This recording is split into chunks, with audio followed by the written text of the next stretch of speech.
Mitsubishi Montero Gen 2, installed 11.5 Android head unit, 6 GB RAM, 128 GB ROM.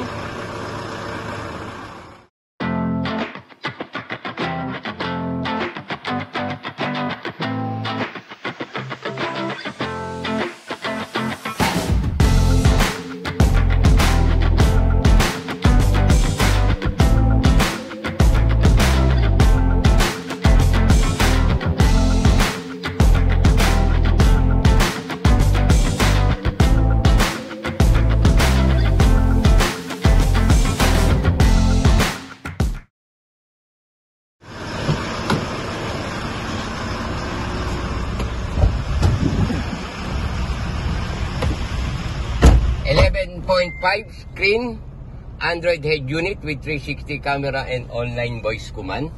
6 GB RAM, 128 GB ROM po yan. So, ito po yung ating application.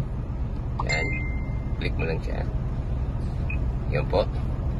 Meron siya yung Waze, TikTok, Netflix, at Google Assistant, Google Maps, at Spotify po, YouTube.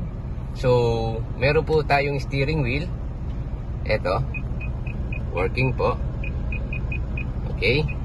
Yung pong mode type po ng steering wheel, dinedicate po natin kay 360 na once na pinindot mo po siya, lalabas po yung 360 natin. Okay.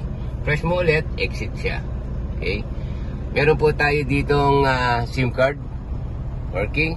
360 natin, recording. Ayan po. Nare-record po yung ating 360. So, try po natin si 360. Ang 360 po natin ay 20 kph below. May auto trigger po tayong tinatawag. Pagka nag-signal ka, left signal. Okay. Right signal. Hazard. Priority po natin, reverse. Ayan. Okay. So, 20 kph po yung auto trigger natin, Sara. So, try naman po natin si online voice command. Ito po yun. Press mo po yung icon ng mic. Ayan. Want to go SM Molino. So, siya po yung kukuha ng route through Google Maps. Okay. Pwede mo rin po siyang gamitin sa ibang application tulad po ni YouTube, Netflix, o Spotify po. So, back po ulit tayo. Press mo lang. Then, turn right. Play Gigi Dilana on YouTube. So, siya yung kukuha ng singer through YouTube. Opening YouTube. Okay. Working.